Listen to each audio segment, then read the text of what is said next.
আচ্ছা, এরপরে প্রশ্ন হলো, শ্বশুর বাড়ি থেকে যদি কোনো কিছু উপহার হিসাবে দিতে চায় আমি কি তা নিতে পারবো? শ্বশুর বাড়ি থেকে কোনো কিছু দিতে চায় আপনাকে, কেন? আপনার শ্বশুর বাড়ির লোকরা তো আমাকে দেয় না। বুঝেন নাই কথা? আপনার শ্বশুর বাড়ির লোকেরা ওনাকে তো দেয় না, ওনাকে তো দেয় না, আপনারে দিচ্ছে। কাহিনীটা কি?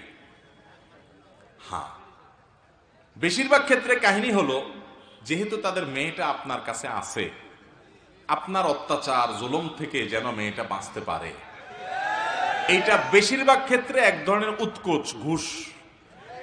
যে আপনি লোভী মানুষ, কিছু খাওয়াইলে দিলে আপনি আর মেয়েটার প্রতি জুলুম করবেন না, এই জন্যই বেশিরভাগ শ্বশুরবাড়ি থেকে দেয়। তবে অনেক শ্বশুরবাড়ি এরকমও আছে যে আল্লাহ তাআলা তাদেরকে অঢেল দিয়েছে, তাদের অভাব নাই, জামাই হিসাবে আপনি ভদ্র, ভালো, মায়া করে, মহব্বত করে, সেজন্য খুশি হয়ে আপনাকে দেয়, এরকমও আছে, পরিমাণে খুব কম।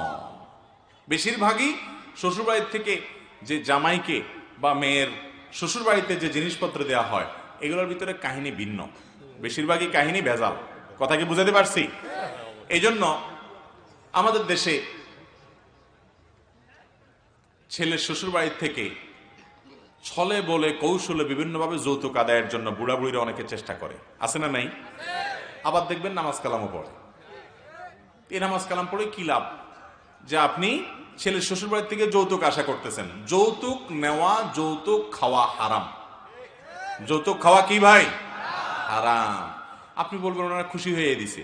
সত্যি সত্যি খুশি হয়ে দিছে কিনা আমার কাছে নিয়ে আসলে আমি বাইর করবো। সত্যি সত্যি খুশি হয়ে আর দুনিয়াতে কাউকে দেয় না, এমন বকিল মানুষ রিক্সাওয়ালাকে 1 টাকা বেশি দেয় না, আপনারা এত টাকা দিয়ে দিচ্ছে, কাহিনী কি? তাহলে বোঝা গেল বেশিরভাগ ক্ষেত্রেই ওই মেয়েটাকে খোঁচাখুচি করে আপনার মা, আপনার চাচি, আপনার বাপ, এগুলোর থেকে বাঁচানোর জন্য বেচারারা বাধ্য হইয়া দেয়। ঠিক না ভাই? ঠিক। যদি খুশি মনে শিখে দেয়, হ্যাঁ আপনি চান না বরং আপনি শ্বশুরবাড়িকে দেন, তাহলে সেক্ষেত্রে এটা জায়েজ হবে। ভাইরা আমার, আমি সব জায়গায় বলার চেষ্টা করি, বিভিন্ন সময় বলি, আপনি একটা পুরুষ, একটা ঘর থেকে একটা মেয়েকে তার বাবা তার মা জন্মের পর থেকে বিয়ের উপযুক্ত করা পর্যন্ত কত কষ্ট করে মানুষ করছে, কত টাকা খরচ হয়েছে, কত পয়সা খরচ হয়েছে, কত ঔষধ বড়ি ট্রিটমেন্ট তার পিছনে খরচ হয়েছে, এবং চিকিৎসা দিছে, পড়ালেখা করাইছে, মানুষ করছে, কত রাত জাগছে। এরপর সে যখন মানুষ হয়ে গেল, উপযুক্ত হয়ে গেল, প্রাপ্তবয়স্ক হয়ে গেল, বিয়ের উপযুক্ত হলো, আস্ত পুরা মেয়েটা আপনাকে দিয়ে দিছে চিরজীবনের জন্য। পড়ালেখা করাইছে, বাপমা পয়সা করে খরচ করে, এখন সে তার শিক্ষাটা দিয়ে আপনার বাচ্চা কাচ্চা পড়াচ্ছে।